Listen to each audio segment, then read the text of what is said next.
Hello viewers, ఈరోజు మనతో రాజేంద్ర గారు ఉన్నారు, director of ask IIT medical academy. Sir, JEE exam and NEET exam వల్ల ఎఫ్సెట్కి ఉన్న వాల్యూ అనేది తగ్గిపోయిందంటారా?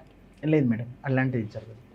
ఎంసెట్ అనేది వాళ్ళ యొక్క ఒపీనియన్ అంతే. అది దట్ ఈస్ మేబీ పేరెంట్స్ అట్లా థింక్ చేయొచ్చు, కానీ అలాంటి ఛాన్సెస్ అయితే 100% యాజ్ ఏ అంటే నేను అకాడమిషియన్ గా నాకు ఉన్న నాలెడ్జ్ ప్రకారం గత 8 years నుంచి మేము చూస్తున్నాం కదా పిల్లల్ని, అలాంటి డీవియేషన్ అయితే ఇలాంటిది ఉండకూడదు. ఒకవేళ పేరెంట్స్ లో అలాంటి ఉంటుంది, ఎక్కువ డిమాండ్ అనేది ఇప్పుడు ఈ రెండింటి మీద ఉందని చెప్పేసి ఇలా ఎఫ్సెట్ కి ఉన్న వాల్యూ అనేది తగ్గిపోవడం ఈ మధ్య కాలంలో జరిగిందా? జరిగింది మేడం. కొంత ఎంసెట్ కి ఏముంది, ఎగ్జామ్ కి రాస్తే దాంట్లో నెగిటివ్ మార్కింగ్ లేదు, స్టేట్ సిలబస్ చిన్న క్వశ్చన్స్ చేయగలుగుతాము, అయిపోతుంది అని అనుకుంటున్నాను. ఇంపాక్ట్ ఉంది కానీ రియాలిటీ ఈజ్ డిఫరెంట్. ఓకే, మనం ఎప్పుడైనా గుర్తుపెట్టుకోండి మేడం, మీరు ఎంసెట్ ద్వారా ఒక కాలేజ్ లో మీకు సీట్ వస్తే గవర్నమెంట్ మీకు మొత్తం స్టైఫండ్ ఇస్తుంది, అంటే మొత్తం ఫీజు అనేది రీయింబర్స్మెంట్ ఇస్తుంది. ఎన్ఐటీ లో వస్తే ఇస్తుందా? డాక్టర్ కోర్స్ చేస్తే మీకు ఇస్తుందా? So you have to observe these things. ఇప్పుడు మీరు కాలేజ్ లో ఒక ఇంజనీరింగ్ కాలేజ్ లో అడ్మిషన్ తీసుకుంటే, ఒక సిబిఐటి లో, వాసవిలో, విఎన్ఆర్ లో కానీ అడ్మిషన్ తీసుకుంటే పెద్ద కాలేజీలలో 1,70,000 ఉంది. ఈ 1,70,000 టోటల్ గవర్నమెంట్ అనేది టోటల్ మీకు ఫీజు రీయింబర్స్మెంట్ ఇది 10,000 బిలో వస్తాయి. అవును, 10,000 బిలో. మీరు దీన్ని ఎందుకు తక్కువ చూడాలనేది ఇదొక పాయింట్. ఒకటి. రెండో పాయింట్ ఏంటంటే, మీకు అందుబాటులో ఉంటాడు పిల్లాడు. ఇప్పుడు స్టేట్ లెవెల్ ఇంజనీరింగ్ కాలేజ్ చదివిస్తే మీకు స్టూడెంట్ అందుబాటులో ఉంటాడు. ఇంకోటి, ప్లేస్మెంట్ పరంగా అక్కడ బాగుంటది, ఇక్కడ బాగుండదు అని అనుకుంటే, ఇక్కడ కూడా ఇప్పుడు నేను చెప్పిన కాలేజ్లలో పిల్లలు కూడా మంచి టాపర్స్ వాళ్ళందరూ అక్కడ జేఈ ఎన్ఐటీలో కానీ ఒక 1 or 2 మార్క్స్ తోటో లేకపోతే జస్ట్ మిస్ లో పోయిన స్టూడెంట్స్ ఇందులో జాయిన్ అవుతుంటారు. అంటే ఇవి కూడా కాంపిటేటివ్ ఫర్ ది ఎన్ఐటీస్. ఇవి కూడా తక్కువ చూడడానికి అసలే లేదు మేడం, అది మన యొక్క భావన మాత్రమే అంతే. కానీ ఇంకో కొంచెం లోయర్ డివిజన్ కాలేజెస్ కొన్ని ఉంటాయి. సో వాటి విషయంలో మనము ఖచ్చితంగా ఆ కాలేజ్ లో ఇంజనీరింగ్ చేసినా చేయకపోయినా ఒకటేలాగా అనిపిస్తుంది. అవును, కొన్ని కాలేజీలలో చెప్పుకోదగ్గగా చెప్పాలంటే మంచి కాలేజీలు కూడా ఉన్నాయి, దాంతో పాటు 2 విధాలుగా ఉన్నాయి. మనకు ప్రస్తుతానికి ఇంపాక్ట్ అయితే ఉంది, కానీ అలా గ్రౌండ్ రియాలిటీ మాత్రం వేరే అంటారు. Ground reality is complete different. ఎఫ్సెట్ is one of the excellent entrance exam. చాలా మంది స్టూడెంట్స్ నార్మల్ ఇంజనీరింగ్ కాలేజ్ చదివిన పిల్లలు కూడా, ఈవెన్ ఎన్ఐటీస్, ఐఐటీస్ లో చదివిన పిల్లల కంటే బెటర్ పొజిషన్ లో ఉన్న వాళ్ళు ఉన్నారు నార్మల్ ఇంజనీరింగ్ కాలేజ్. అదే ఎన్ఐటీస్, ఐఐటీలు చదివి పిహెచ్డీలు కంప్లీట్ చేసిన వాళ్ళు ఈ రోజు ఆర్ఆర్బి గ్రూప్ డి కూడా అప్లై చేసిన పిల్లలు ఉన్నారు. యాక్చువల్లీ ఇక్కడ ఏంటంటే ఫండమెంటల్ గా డిసైడ్ చేసేది ఏంటంటే, ఈ ఎగ్జామ్ గొప్పది, ఈ ఎగ్జామ్ తక్కువది అని మనం అంచనా వేయడం తప్పుడు ఆప్షన్. ఏదైనా దేనికి ఉన్న ప్రియారిటీస్ లెవెల్స్, దేనికి ఉన్న ఇంపార్టెన్స్ లెవెల్స్ దానికి ఉన్నాయి. దాంట్లో ఇది నీట్ అనేది డిఫరెంట్ టాస్క్ లేండి.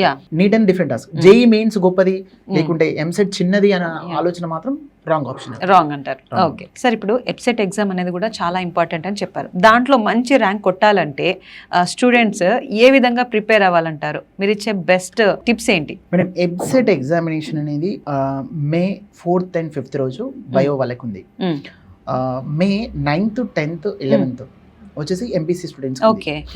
లాస్ట్ ఎవ్రీ ఇయర్ పేపర్స్ ని ఒక్కసారి మనం అబ్జర్వేషన్ చేస్తే ప్రతి టాపిక్ నుంచి, ఇది ఫిజిక్స్ లో ఉన్న టాపిక్ నుంచి అయినా, కెమిస్ట్రీలో ఉన్న టాపిక్ నుంచి అయినా, లేకుంటే మ్యాథ్స్ లో ఉన్న టాపిక్స్ నుంచి అయినా, బయో నుంచి టాపిక్స్ అయినా చూస్తే క్వశ్చన్స్ యొక్క స్టైల్ ఎలా ఉంటుంది, వాటి యొక్క స్ట్రెంగ్త్ ఎలా ఉంటుంది, వాటి యొక్క విధానం ఎలా ఉంటుంది అంటే it is similar to the previous one. Previous లో అడిగిన క్వశ్చన్ లో లైట్ మోడిఫికేషన్స్ చేస్తూ కొత్త క్వశ్చన్ ని క్రియేట్ చేస్తారు. సేమ్ క్వశ్చనరీ ఉంటుందా? క్వశ్చనరీ అనేది ఒక ప్యాటర్న్ ఆఫ్ క్వశ్చన్స్ అనేది సిమిలర్ గా ఉంటాయి. ఒక 40-30 క్వశ్చన్స్ ఏవైతే ఉంటాయో అవి కొత్త క్వశ్చన్స్ యాడ్ అవుతుంటాయి ఎవ్రీ ఇయర్. అంటే ఈ ఎంసెట్ ఎగ్జామినేషన్ లో ఆ కొత్త క్వశ్చన్స్ అనేది పాత వాటికి లింక్ లేకుండా ఉంటుంది. మీరు కొంచెం ప్రీవియస్ ఇయర్ క్వశ్చన్ పేపర్స్ మీద దృష్టి పెట్టి ఆ ప్రీవియస్ ఇయర్ క్వశ్చన్ పేపర్ లో టాపిక్ వైజ్ గా దృష్టి పెట్టాలి. ఈ టాపిక్ వైజ్ గా దృష్టి పెట్టి ఆ టాపిక్ మొత్తం పర్ఫెక్ట్ గా, అంటే పర్టికులర్ కాన్సెప్ట్స్ అన్ని పర్ఫెక్ట్ అయ్యి ప్రీవియస్ క్వశ్చన్స్ చేస్తే మీకు ఒక ఐడియా వస్తుంది. ఆ ఐడియా ద్వారా ఇంకో కొన్ని క్వశ్చన్స్, ఒక 15 క్వశ్చన్స్ చేయండి. 16th క్వశ్చన్ మీరు ఒకసారి అబ్జర్వేషన్ చేస్తే ఈ 15 క్వశ్చన్ లో ఏదో ఒక కాన్సెప్ట్ తో రిలేట్ అయి ఉన్న కాన్సెప్ట్ 16th క్వశ్చన్ ఉంటుంది. సో ఈ విధంగా మీరు ఏంటి అంటే, ఫస్ట్ మీరు ఒక కోచింగ్ లో కానీ లేకపోతే సొంత ప్రిపరేషన్ లో కానీ ఉన్నట్టయితే ఫస్ట్ మీరు ఆ పర్టికులర్ యూనిట్ ని ఒక 2 hours లో కంప్లీట్ చేసేటట్టు ఒక మంచి టైం టేబుల్ ఫిక్స్ చేసుకోవాలి. చేసుకున్న తర్వాత దానికి ఒక షార్ట్ నోట్స్ ని ప్రిపేర్ చేసుకోవాలి. ఆ షార్ట్ నోట్స్ లో ఉన్న ఫార్ములాస్ ఏవైతే ఉన్నాయో వాటిని మెమరైజ్ చేసుకోవడానికి ట్రై చేయాలి. దాని తర్వాత నెక్స్ట్ ఏం చేయాలంటే, మీకు ప్రీవియస్ ఇయర్ గా ఏ క్వశ్చన్స్ వచ్చినాయి దాని మీద ఆ కాన్సెప్ట్స్ లో వెళ్ళి ఆ క్వశ్చన్స్ సాల్వ్ చేయాలి. సాల్వ్ చేసే టైంలో చూసుకుంటూ చేయాలి, అవి చూడకుండా కాదు. ప్రతి క్వశ్చన్ చదవాలి, కింద ఆప్షన్ చూడాలి, ఆ ఆప్షన్స్ నుంచి మనం ప్రాబ్లమ్ సాల్వ్ చేయాలి, దాంట్లో రాంగ్ చేయాలి, రాంగ్ నుంచి మళ్ళీ కరెక్షన్ చేసుకోవాలి. Okay okay. స్టూడెంట్ ఎప్పుడైతే రాంగ్ చేసి కరెక్షన్ చేసుకున్నాడో ఆ స్టూడెంట్ బెటర్ పొజిషన్కి వెళ్తాడు, బెటర్ గా అండర్స్టాండింగ్ అవుతుంది. సో ఇప్పుడు టాప్ ర్యాంక్ నేను గెయిన్ చేయాలనుకుంటే ఫాలో అవ్వాల్సినవి ఇది ప్రీవియస్ క్వశ్చన్ పేపర్స్ చేస్తాడు. చేసిన తర్వాత 2018 వరకు ఈ క్వశ్చన్స్ చేయాలి. 2018 అంటే లాస్ట్ నేను ఏమంటున్నా అంటే ఒక 10 years క్వశ్చన్ పేపర్స్ చేయమంటున్నాను. 8 or 10 years క్వశ్చన్ పేపర్స్ చేయండి. ఒక 2020 year లో జరిగిన క్వశ్చన్ పేపర్స్ చేస్తే చేయండి, లేకుంటే ఎందుకంటే కొంచెం దాంట్లో సిలబస్ అనేది 60% ఉండడం జరిగింది ఆ 2020 కరోనా లాక్డౌన్ లో జరిగిన ఎగ్జామ్ కి. రిమైనింగ్ అన్ని క్వశ్చన్ చేసిన తర్వాత నీకు ఒక కాన్ఫిడెన్స్ అనేది బిల్డ్ అవుతుంది. ఈ క్వశ్చన్స్ వస్తాయి, ఈ క్వశ్చన్స్ ఇలా చేయాలి అనేది ఒకటి బిల్డ్ అవుతుంది. రెండు థియరీ క్వశ్చన్స్ ఏవైతే ఉన్నాయో ఒకసారి మీరు చూస్తే థియరీ క్వశ్చన్స్ అవి ఎక్కడ రిపీట్ అవుతున్నాయా, గత 10 సంవత్సరాల్లో రిపీట్ అయ్యే ఛాన్సెస్ ఉన్నాయా అని ఒక అబ్జర్వేషన్ మేక్ చేయాలి. ఇలా ఏంటంటే అన్ని ఉన్న టోటల్ గా మనకు 28 units ఫిజిక్స్ లో ఉంటే 28 units ఫిజిక్స్ లో చేయడం తప్పుడు ఆప్షన్ అవుతుంది, ఎందుకంటే తక్కువ టైం ఉంది కాబట్టి. కొన్ని సెలెక్టెడ్ టాపిక్స్ అంటే మోడర్న్ ఫిజిక్స్ కానీ, సెమీ కండక్టర్స్ కానీ, కమ్యూనికేషన్ సిస్టమ్స్ కానీ, లేకపోతే ఇటు డ్యువెల్ నేచర్ కానీ, సో ఇవన్నీ మోడర్న్ ఫిజిక్స్ కిందకి వస్తాయి.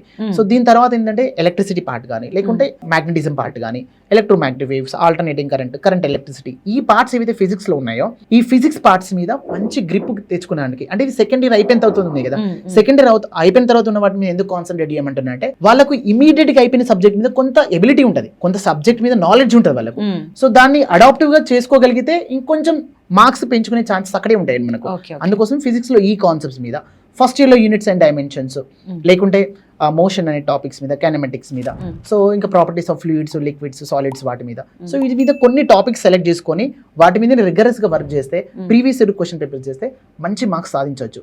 అదేవిధంగా మ్యాథ్స్ లో అయితే ప్రాబిలిటీ కానీ, వెక్టార్స్ కానీ, జామెట్రీ కానీ వీటి మీద కొంచెం టైం కేటాయించుకోవాలి. సో ట్రిగ్నోమెట్రీ కానీ, లేకుంటే ఇంటిగ్రేషన్ పార్ట్ కానీ, డిఫరెన్షియేషన్ పార్ట్ కానీ, ఇవన్నీ లింక్డ్ ఏరియాస్. అంటే వీటికి ఒక దాని మీద ఒకటి డిపెండ్ అయి ఉన్న ఏరియాస్. ఏది ట్రిగ్నోమెట్రీ, మీకు integration, differentiation, that is called calculus part. ఇవి రెండు ఇంటర్లింక్డ్ అయిన కాన్సెప్ట్స్.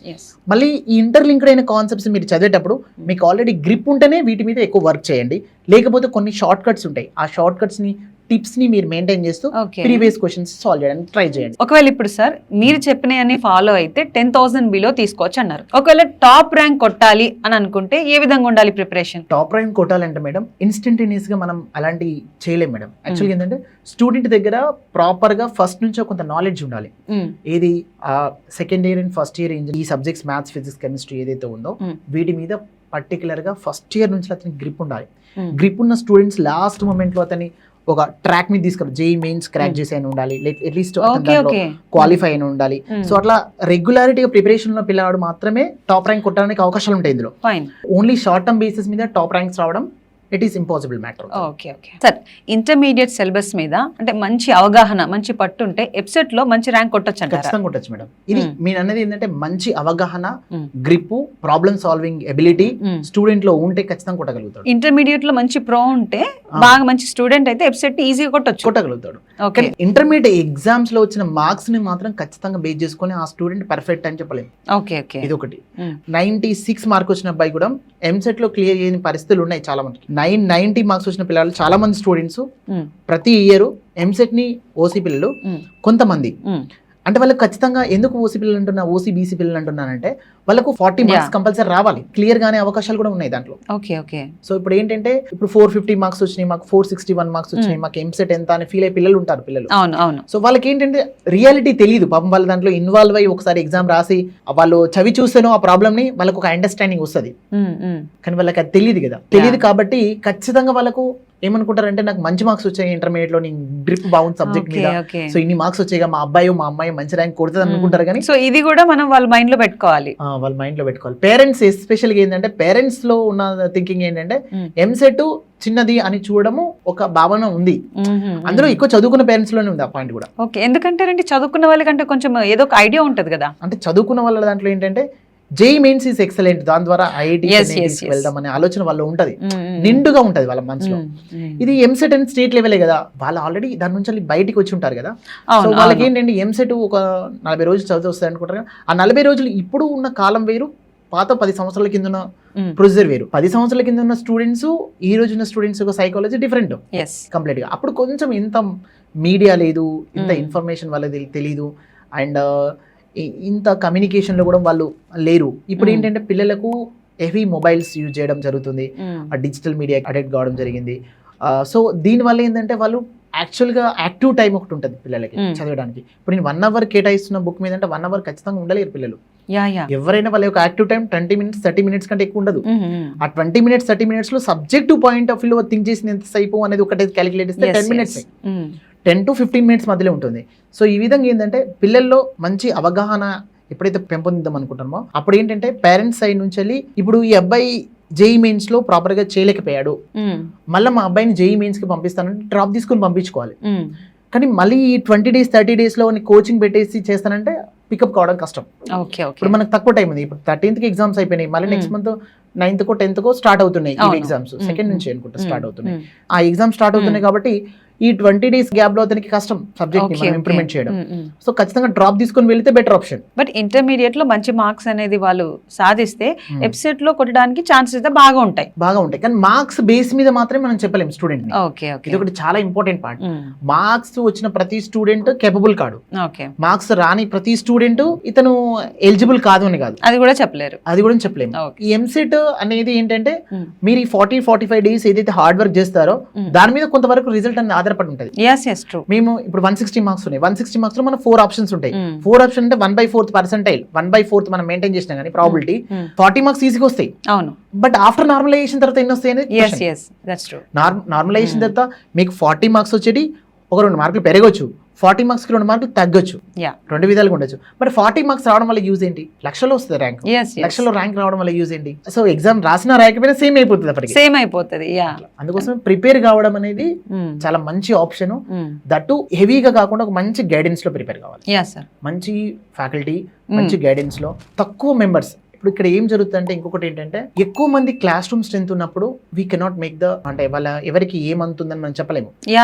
ఒక 60 మంది ఉంటారు, 70 మంది, 100 మంది ఒకటి క్లాస్ రూమ్ లో వేసిస్తారు, క్లాసులు చెప్తుంటారు. సో దాని వల్ల ఏమవుతుందంటే పిల్లలు ఎవరు మాట్లాడుతున్నారని కూడా ఫ్యాకల్టీ పట్టించుకోలేరు. సో వాళ్ళు చెప్పుకుంటూ వెళ్ళిపోతుంటారు. సో ఇక్కడ ఏంటంటే ఒక 30-35 మెంబర్స్ బ్యాచ్ ఏదైతే ఉంటుందో అది కంఫర్టబుల్ బ్యాచ్ స్టూడెంట్ కి. 35 members 40 members కి రీచ్ అవుతుందంటే ఇంకా అంతే. ఆ బ్యాచ్ ఫ్యాకల్టీ అనే వాళ్ళు కాన్సన్ట్రేట్ చేయలేరు. ఏ స్టూడెంట్ ఫోకస్ చేయలేము. ఒక స్టూడెంట్ ఇప్పుడు మాట్లాడతాడు, మనం కంట్రోల్ కూడా చేయలేము 60 members లో. సో అలా వెళ్ళిపోతుంటది. స్టూడెంట్స్ కూడా అంత అబ్జర్వేషన్ స్టేజ్ లో ఉండరు. వాళ్ళు ఏంటంటే ఈ ఏజ్ ఫ్యాక్టర్స్ అలాంటి, సో అంత అబ్జర్వేషన్ స్టేజ్ లో ఉంటారు పిల్లలు. సరే, ఎఫ్సెట్ ఎగ్జామ్ లో మంచి స్కోరింగ్ చేయాలంటే సబ్జెక్ట్ వైజ్ ఏ టాపిక్స్ మీద ఫోకస్ చేయాలంటారు? ఎంపీసీ అండ్ బైపీసీ ఇద్దరికి. మేడం యాక్చువల్లీ నాకు ఫిజిక్స్ అండ్ మ్యాథ్స్ మీద మంచి ఏరియాలో గ్రిప్ ఉంది. సో వాటి మీద నేను మాట్లాడగలుగుతాను ఈ విషయంలో. బయో మీద I don't have idea. So ఇక్కడ ఏంటంటే ఫిజిక్స్ లో కాన్సెప్ట్స్ ఏంటంటే కొన్ని లాజికల్ గేట్స్ ఉంటుంది ఒక కాన్సెప్ట్ సెమీ కండక్టర్స్ లో, దాని మీద మీరు సాధించవచ్చు, మాకు కంపల్సరీ చేయడానికి ఆస్కారం ఉంటుంది. అది చాలా చిన్న టాపిక్, మ్యాథమెటికల్ పరంగా కూడా కొంచెం చేయడానికి ఆస్కారం ఎక్కువ ఉన్న పార్ట్, ఈజీగా ఉంటుంది. రెండోది ఏంటంటే కమ్యూనికేషన్ సిస్టమ్ లో థియరీ క్వశ్చన్ అయినా లేకపోతే ఒక స్మాల్ ప్రాబ్లమ్ అయినా వస్తుంది, అది చేయగలుగుతాం, 2 marks చేయగలుగుతాం. కరెంట్ ఎలక్ట్రిసిటీ నుంచి వెళ్ళి ఖచ్చితంగా మీటర్ బ్రిడ్జ్ మీద క్వశ్చన్ వస్తుంది, అది కంపల్సరీ చేయగలుగుతాం. రెండోది ఏంటంటే లైక్ ఆల్టర్నేటింగ్ కరెంట్ లో ఫ్రీక్వెన్సీ ఏదైతే రెజొనెన్స్ ఫ్రీక్వెన్సీ ఉంటుందో ఆ రెజొనెన్స్ ఫ్రీక్వెన్సీ మీద కంపల్సరీ క్వశ్చన్ వస్తుంది, అది చేయడానికి ఆస్కారం ఎక్కువ ఉంటుంది. నెక్స్ట్ ఎలక్ట్రోమాగ్నెటిక్ వేవ్ లో కూడా డైరెక్ట్ క్వశ్చన్ వస్తుంది, అది ఈజీగా 1 question వస్తుంది, అది చేయగలుగుతాం. ఇంకా కొన్ని ఏరియాస్ ఉన్నాయి లైక్ వేవ్స్ అనే చాప్టర్స్ నుంచి కూడా డాప్లర్ ఎఫెక్ట్ మీద కంపల్సరీ చేయడానికి ఆస్కారం ఉన్న ఏరియా. ఇంకా ఎలక్ట్రోస్టాటిక్స్ లో అండ్ ఎలక్ట్రోమాగ్నెటిక్స్ లో ఇక్కడ ఏంటంటే Ampere's rule and Gauss rule, ఈ రెండింటి మీద రెగ్యులర్ గా క్వశ్చన్స్ వస్తుంటాయి, Ampere's and Gauss rule. So 1 question compulsory వస్తుంది. ఇప్పుడు నేను చెప్పిన దాంట్లో ఒక 12 questions ఉంటాయి. మీరు 12 questions ఓన్ గా చేయగలిగితే ఫిజిక్స్ లో చాలా సఫిషియంట్ టైం అయిపోతుంది. ఇంకా 40 question లో మీరు 12 questions ఓన్ గా చేస్తున్నారు, ఒక 6 to 7 questions మీరు ఎక్స్పెక్టెడ్ చేసి పెట్టగలిగితే ఒక 18 to 20 questions చేయగలుగుతారు. మీరు 20 questions చేయగలుగుతున్నారు సొంతంగా అంటే అడిషనల్ గా ఒక 4 questions మీరు ఎక్సెస్ గా మార్క్స్ నార్మల్ గా బెట్టింగ్ ఇచ్చినా గానీ ఒక క్వశ్చన్స్ అనేది రావడం జరుగుతుంది. అంటే ఇక్కడ నేను టిప్ ఏం చెప్పానంటే లైక్ ఏదైనా ఒక ఆప్షన్ ని సెలెక్ట్ చేసుకొని మనం చేయగలిగినా గానీ ఒక 4 మార్కులు యాడ్ చేయగలుగుతాం. సో ఇలా ఒక 25-24 మార్క్స్ మనం ఫిజిక్స్ లో గెయిన్ చేయగలిగితే మనం మంచి ర్యాంక్ ని ఎక్స్పెక్ట్ చేయొచ్చు. దాంట్లో ఒకటి ఓన్లీ ఫిజిక్స్ మాత్రమే డిసైడింగ్ ఫ్యాక్టర్ కాదు కదా, ఇట్లా మ్యాథ్స్ లో ఉంటుంది. మ్యాథ్స్ లో మనకి ఏంటంటే ట్రిగ్నోమెట్రీ పార్ట్ లో 7 questions వస్తాయి, and next probability and statistics part లో మళ్ళీ 6 questions వస్తాయి, క్యాలిక్యులస్ పార్ట్ లో 21 questions వస్తాయి, జామెట్రీ లో 22 questions వస్తాయి, ఆల్జిబ్రాలో వచ్చేసి 23 క్వశ్చన్స్ వస్తాయి. సో ఇవన్నీ ఆన్ అండ్ యావరేజ్ 1 మార్క్ కొంచెం అటు ఇటు రావచ్చు. Mm. బట్ మెజారిటీ ఏంటంటే సెకండ్ ఇయర్ పార్ట్ మనం డిస్కస్ ఓకే చేయాల్సింది. ఓకే దాంట్లో ఏంటంటే ప్రాబబిలిటీ ఇన్ స్టాటిస్టిక్స్ నుంచి మనం చేయగలుగుతాం. అదే ప్రాబిలిటీ అనే కాన్సెప్ట్. స్టాటిస్టిక్స్ అంటే మెజర్మెంట్ ఆఫ్ డిస్పర్షన్ ఉంటుంది కదా, స్టాటిస్టికల్ పార్ట్. సో దీంట్లో 6 క్వశ్చన్ చేయడానికి ఆస్కారం ఎక్కువ ఉంటుంది దాంట్లో. ఓకే ఓకే నెక్స్ట్ ఏంటంటే ఫంక్షన్స్ లో డొమైన్ అండ్ రేంజ్ ఉంటుంది, అందులో క్వశ్చన్ చేయగలుగుతాం. క్వాడ్రాటిక్ ఈక్వేషన్స్ లో చేయగలుగుతాం, థియరీ ఆఫ్ ఈక్వేషన్ చేయగలుగుతాం, డిమోర్గన్స్ చేయగలుగుతాం.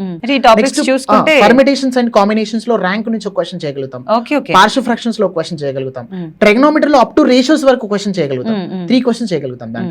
Next vectors and 3D combination లో చేయగలుగుతాం, దాంట్లో 9 క్వశ్చన్ చేయగలుగుతాం.